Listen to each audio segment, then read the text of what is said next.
Hi, class. So, we're going to be continuing learning about Napoleon in today's lesson. And so, we're going to talk a little bit, review what we learned on Friday. So, remember that Napoleon returned to France as his army and his navy were defeated by the British. The timing was perfect, remember? So, he had gone on an expedition to Egypt, um, been defeated at the Battle of the Nile, gone to Syria, and then abandoned his troops. And when he returned to Paris, the Directory, which was a five-person committee governing France at the time after the collapse of Robespierre's Committee of Public Safety, and it was deeply unpopular. It was overseeing a weak economy and fighting wars with European countries on many fronts. And Napoleon, along with two other members of the Directory, helped to overthrow the Directory in 1799 in a coup d'etat, which you will remember is the sudden and typically violent seizure of power and the overthrow of a government. And he quickly became known as the first consul. And under this system, it was a system of a constitutional monarchy where there was some sort of authoritarian leader, although he did gain power through a plebiscite, through a vote, right? So he took as his first task as leader of France as to mend fences with the Catholic Church. So he agreed to the Concordat of 1801, which recognized Catholicism as the primary French religion. And it also validated the sale of church lands and the state's payment of clergymen's salaries if they swore to uphold the French government. So basically, he allowed emigres, he allowed people who had fled France, right? Noblemen, clergymen who had fled and didn't like what was going on with the revolution. He allowed them to come back as long as they pledged an oath of loyalty to French and to uphold the French government, the new French government. And this was important, repairing the relationship between the Catholic Church and himself and the emigres and the noblemen. This was important because it had ensured him the support of one of France's most important institutions. And you need to remember that even dictators need support from within their holdings, to maintain power. But it's also telling that Napoleon, he does eventually get excommunicated by the Catholic Church for annexing papal lands for France. So it was kind of a tense relationship still. But Napoleon overall was very popular with the people. He offered a solution to decades of chaos and instability and economic decline during the height of the revolution with the Reign of Terror. And because of that, he won majorities when he had his candidacy for office and other decisions approved by a plebiscite. And a plebiscite, as I mentioned earlier, so it's a vote. It was an election kind of based, a vote by men over the age of 21 that approved of him having this power and approved his governance, right? So it was constitutional in that respect. So in 1802, he had himself declared a consul for life. And in 1804, he became emperor, which I'll show you is on this slide right here. He became emperor in 1804, and he justified his dictatorial government by claiming he wanted to go back to the Roman Empire, to the days of ancient Rome. And really, dictators do this a lot. I'll go to this next slide here. Here in the second bullet point, you can see this. He claimed he wanted to go back to the Roman Empire, to the days of ancient Rome. For example, a lot of dictators do this. The Russian word for emperor is czar, which is traced to Caesar. Remember him when we were talking about Rome? And so during the French Revolution, leaders promoted the Roman idea of virtue, which is the sacrifice of personal interests for the good of the republic, the whole society. And Napoleon continued all of that Roman imagery, but switched it from the republic to the French Empire. And you can even see this in his journey from being a consul to being emperor. You can see the clothing, the the the art that is produced. You can see it's very much inspired by the Roman art and Roman dress, right? So, as the ruler of France, he had the most celebrated jurists, lawyers, right, legal experts in France to, under his guidance, produce a rational code of laws called the Napoleonic Code. And this was completed in 1804. It's called the Code Napoleon, the Napoleonic Code. It standardized the laws of citizenship, family, and property. And it was based on two ideas: that all men are equal under the law, not women, which I will talk about more specifically, and all people have a right to property. So it abolished feudalism, right? And feudalism was, remember, nobles were the ones who owned the land. The monarch could own property and nobles could, and the church, but not peasants, not the third estate. That's changed now. He's saying all people have a right to own property, that all men are equal. And so this was codified. And it also created a meritocracy. So civil service positions, jobs were earned through skills and talent. It wasn't handed out to people based on their family, who their family was, who their mother was, or father was, or based on who they knew, right? That's how it used to be. And instead, under the Napoleonic Code, jobs were supposed to be handed out based on merit, based on skill, how well you could do the job. And now there are 8 other points that I would like you to keep in mind when thinking about the Napoleonic Code. So it gave the country a single set of laws, right? So it standardized laws. The code made laws for financial transfers and for mortgages and for other legal transactions concerning property standards across France the same, instead of differing from province to province. And this legal standardization helped to produce better economic development, since the laws were uniform no matter which part of France you were in. It abolished the 3 estates, so no first estate, second estate, so no more estates of clergymen and nobility. That's gone.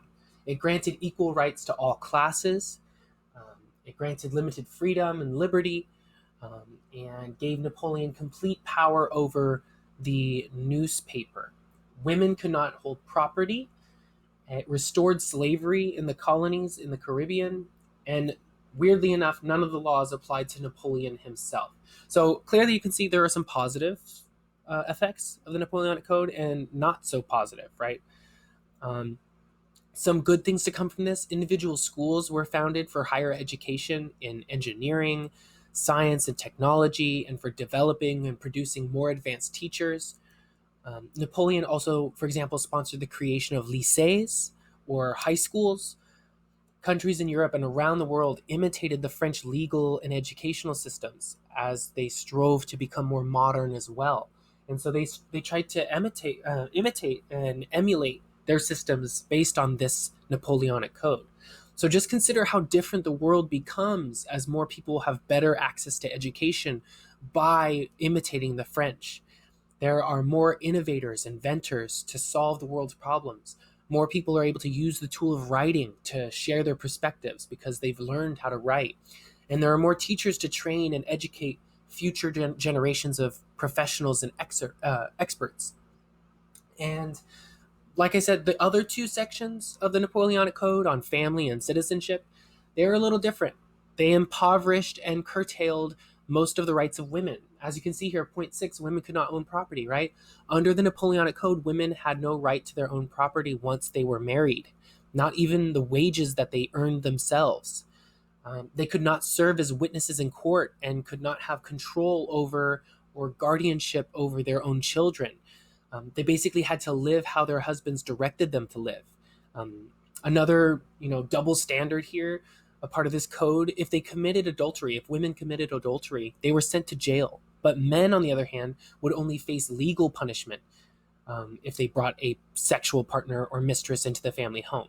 So it's important to remember that half of the population, women, were denied not just most of the new opportunities in France, but also many of the rights that they had previously had. So there's limited liberty here. It's limited to some, not necessarily all. So don't make that assumption that all people benefited under this system. Many more did, but not all. So Napoleon initially succeeded in France because he put an end to the political chaos of the previous years, from the Reign of Terror and before that. So he put an end to that by making himself a symbol of authority and order, right out of the dictator playbook, right? That's what all dictators attempt to try to do. He also created a police state with strict censorship. As you can see, point 5 here. He had power to censor the newspapers. Strict censorship, meaning that he could prevent the newspapers from publishing stories or articles that he didn't like, that he was critical of. He also allowed spies. He ordered spies to operate in everyday life in France. And he actually restored some aristocratic titles and hierarchies that had been eliminated previously, that we learned about in the French Revolution. He kind of brought some of those back. So he was basically returning to Louis's absolutism, step by step. But so here he is, crowned, like I said, emperor for life in 1804.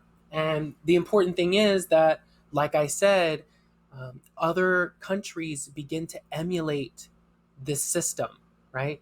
Other countries around the world begin to imitate some of these things that are created under Napoleon and in the French Revolution. So that's why the French Revolution is so important. Even though it was seen as a failure in that it's no longer a democracy at this point, right? Now it's again, we have an emperor. Now we have an absolutist ruler again, or an enlightened despot, if you will. So it failed in that way, in that regard, but it was successful in bringing about these new forms of government, right? And the codification of laws and the implementation of some of these enlightened principles across Europe and the world. So what did he want? So initially, right, he didn't just have plans for France. He wanted to conquer and colonize and unite all of Europe and the British Isles.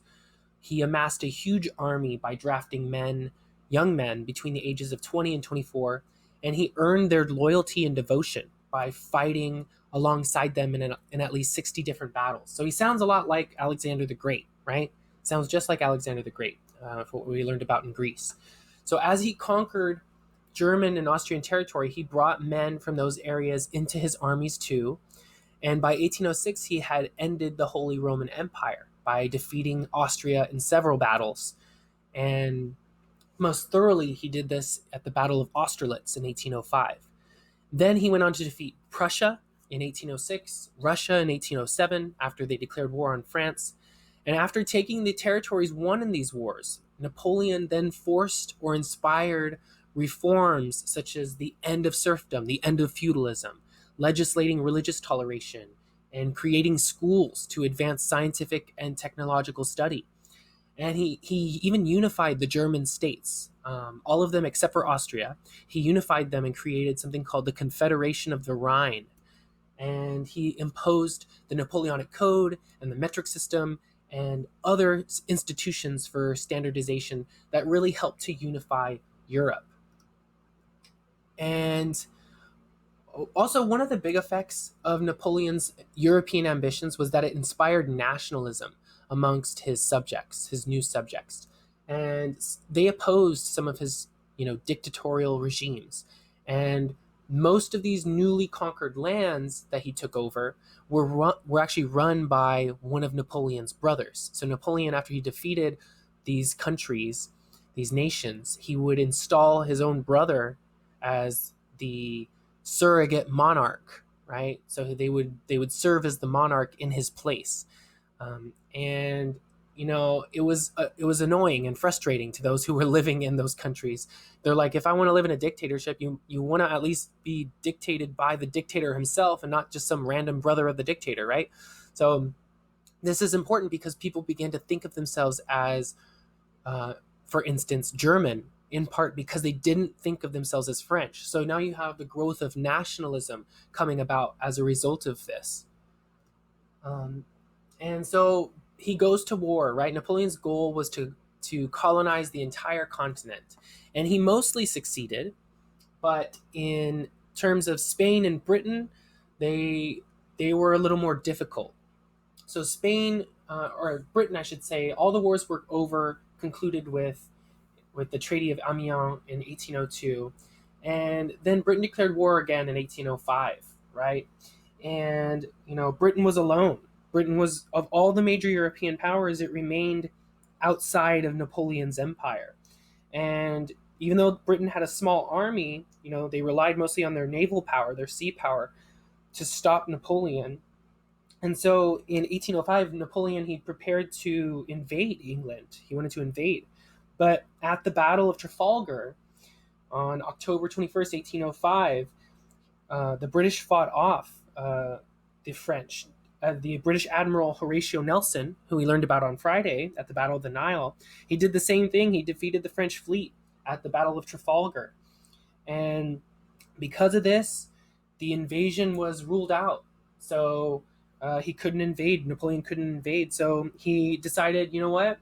I'm going to have to try to strike at Britain's business, their industry, their commerce, right? And so he decided to wage economic warfare instead. Instead of violently trying to invade, he decided we're going to have to try to block them from trading with other countries. So this battle, the Battle of Trafalgar, um, in which Britain was successful and victorious, this allowed Britain to dominate world trade. They defeated the French Navy. And so, because of that, Napoleon wanted revenge, and he wanted to try to blockade all trading with Great Britain so that no European countries on the continent of Europe would be able to trade with Great Britain. But of course, it wasn't completely successful. People were able to smuggle goods in and out of Europe, despite what Napoleon was trying to do. But this system of waging economic warfare through the continental system, this was basically when Napoleon closed European ports to British goods. And in response to this, Britain responded with their own blockade of European ports. And remember, a blockade is when it involves shutting off ports to keep people or supplies from moving in and out. So during this struggle, both Britain and France took neutral ships, seized them, suspected of trading with the other side, and these attacks led to it triggered the War of 1812, where the British seized American shipping, and it actually caused the War of 1812 between the United States and Britain. So this system, the blockades, did have an impact on world history. Now, Spain. So his goal, he was mostly successful, but Spain was still unconquered, and it was thwarting his continental system. So they were still able to trade with Britain. When in 1807, Napoleon struck with an army of 100,000 men, and Spanish and Portuguese royals, the royal families, both left their capitals. They fled. And Napoleon installed yet another brother, Joseph, as king, and resistance to Napoleon in France grew because of this. And with the help from the British, the Spanish and Portuguese really resisted this. And they fought back using guerrilla tactics, right? And this war dragged on until 1813 when the British helped drive the French out of Spain. And remember, guerrilla tactics it's not like you've seen probably in images or videos of people reenacting wars during this period where they kind of line up against one another and just take straight shots at each other. Guerrilla tactics are where they're hiding in the forest. They're doing sneak attacks, right? And they're smaller forces that are running around, kind of doing small targeted strikes on larger forces. And so that's what the Spanish were doing because they were outgunned, right? They didn't have as many weapons, and their soldiers and their military overall was weaker than the French. So they used these guerrilla tactics, which the French and Napoleon were not used to dealing with. And so this war dragged on for a while. And here is a map showing the state of Europe in 1812. So you can see, like I said, 1813, if I go back, the war dragged on until the British helped drive the French out. But in 1812, the French had control of territories throughout Spain, Portugal. You can see Italy, Switzerland, Germany, which is the Confederation of the Rhine right here, even Poland, which is near the Duchy of Warsaw, right? And so he's conquered a lot of Europe. He has Europe underneath his thumb. And then you have Britain, which is holding out, Russia, which has not been conquered, and you have some Scandinavian countries left over, like Denmark and Norway. but he's gotten most of Europe by this point. And he was angry, right? So Napoleon was determined to conquer and absorb all of Russia, especially since it decided to opt out of his continental system. So it meant that Russia was refusing to stop trading with Britain, and he was mad about that. He was pissed off. So he built an army of about 600,000 men from across his lands that he had conquered. Looking at this map of all these lands, he drafted 600,000 men to join his armies and began his invasion in June of 1812. And having marched hundreds of miles, his troops were exhausted and they were overcome by the heat, and the Russians refused to engage in battle. Instead, they retreated, practicing the so called scorched earth method, the scorched earth policy, by burning and destroying any resource, including food and livestock, that could be of use to Napoleon's invaders. So finally, he, as you can see here, as he got close, the Russians retreated, right? And he reached the capital, he burned it.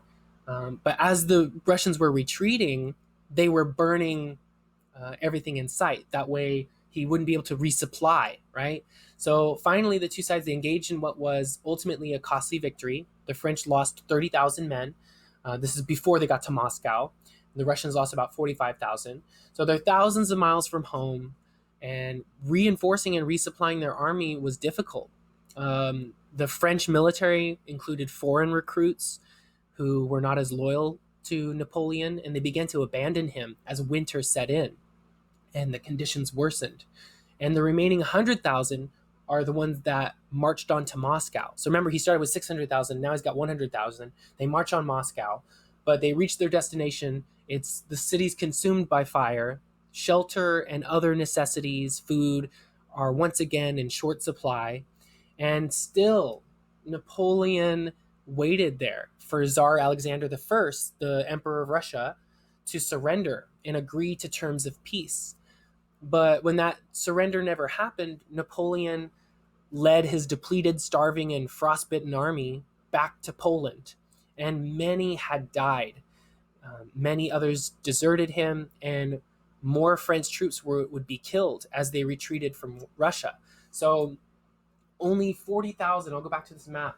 So they were here in the Russian Empire, right, in purple, and they retreated back to Poland, which is this area in light blue, the Duchy of Warsaw, right? And so by the time they got back here, only 40,000 of Napoleon's soldiers reached Poland alive in like 1813. So because of this, it says here, one by one they died off. They died while they marched. They died at night by the campfire. Some sat down, simply froze to death, waited for death to come.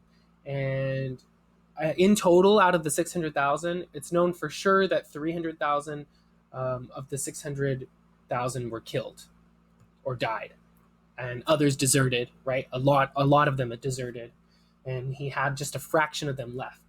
So almost all had perished in the cold that blanketed his retreat as he retreated from Russia. And so the European powers, they noticed Napoleon's weak and vulnerable forces. And so they assembled together a coalition, right, that included Russia, Prussia, Austria, and Sweden, and Great Britain. And in 1813, their armies, which were supported by British money and financing, defeated French forces at Leipzig. And this battle was waged because Napoleon refused to accept the Allies' terms, peace terms, which would have initially allowed him to continue to rule France. But instead, in early 1814, he abdicates and he heads for exile on Elba, which is an island in the Mediterranean Sea off the coast of Italy. So during the Congress of Vienna, which is very important, this is going to be on the test, right? So after his initial defeat, right, he's surrendered, he's gone to Elba.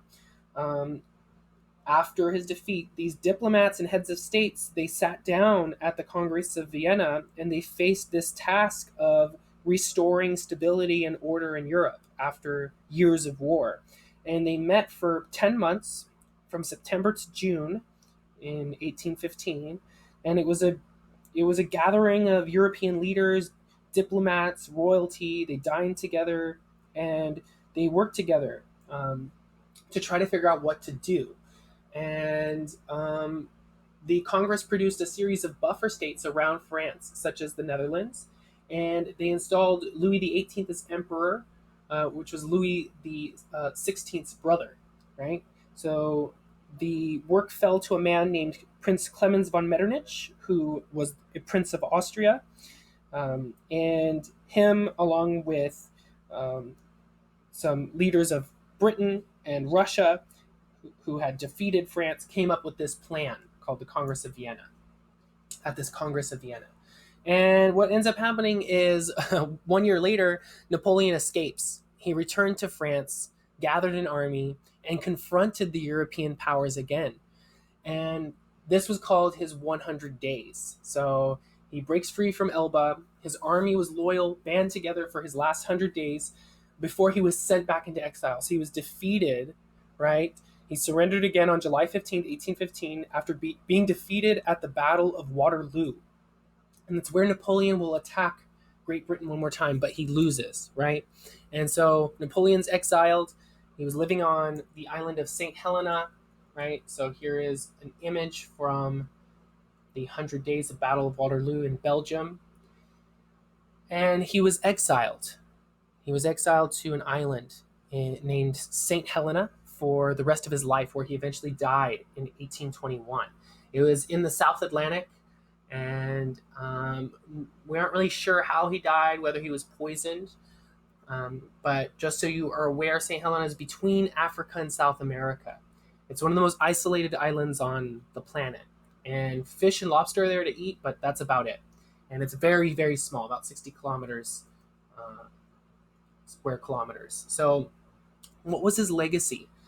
France was the model for other European governments under his rule. And he helped to abolish the Holy Roman Empire, right? And helped in creating a new Germany, the Confederation of the Rhine. He also doubled the size of the United States in order to fund his conquering throughout Europe, in order to fund his wars against the rest of Europe. He decided to sell his colonial possessions, the French colonies in North America. And this was called the Louisiana Purchase, if you remember from your 8th grade U.S. history class. And through this deal, it actually doubled the size of the United States. So definitely an important legacy. And some other lessons from the revolution. Do not be ignorant of those around you. Do not be too extreme in your views. Listen to one another. If you think you're all that, you're really not, and live your life. Those are just some quick lessons from the revolution that we've gone over. I do want to emphasize one last thing. Go back here. We're going to talk about the Congress of Vienna, right? And this is important. So the goal of this decision makers was to create a lasting peace, right? And they wanted to establish something called a balance of power and to protect the monarchies across Europe. They didn't want any more revolutions like this again. They didn't want people like Napoleon rising up, right? And so each of the leaders, they pursued different goals, right? And basically what happens is they end up redrawing the map of Europe. And they try to contain France through the creation of these buffer states, like the Netherlands, for example. And they did this to promote the principle of peace, right? They wanted to prevent France from becoming so powerful again that they could do something like this, where they conquered pretty much all of Europe again. And they promoted the principle of legitimacy. They wanted to restore the hereditary monarchies that the French Revolution or Napoleon had unseated, right? And so they brought back the monarchs. This is important to remember, that the Congress of Vienna brought back the monarchy. It created new countries, stronger countries that bordered France. That way France couldn't become so powerful again. And it wanted to create this balance of power. And to protect the new order, these countries, Austria, Russia, Prussia, and Great Britain, they created a more long-term alliance in the post-war era. And this was called the Quadruple Alliance. And they pledged to act together, to work together, to maintain the balance of power and to suppress revolutionary uprisings, especially in France. And so another result of this Congress of Vienna was a system known as the Concert of Europe, in which these different powers, would meet together to discuss any problems affecting the peace of Europe, right? And this does work for a long period of time. The decisions reached at the Congress of Vienna, the the different things that were created as a result of this, did end up preserving peace in Europe for almost a century, relative peace. There wasn't as many wars. They weren't as intense or violent, and it also brought back monarchy. So this is a very important thing that I want you to remember. So that's going to be it for this part. I do want to leave you with some more on some of his achievements. So French achievements under Napoleon were massive, right? In terms of education, commitment to science, standardization, modernization of the economy, and opening the door to opportunity for ordinary people. Well, ordinarily for ordinary men mostly, but and French museums were packed with loot from across Europe and Egypt from his expeditions. Countries around the world were imitating French culture, laws, and governance. And the creation of a true citizens' army was also a lasting achievement of Napoleon. So let me know if you have any questions from this lesson. I'll be sure to try to help.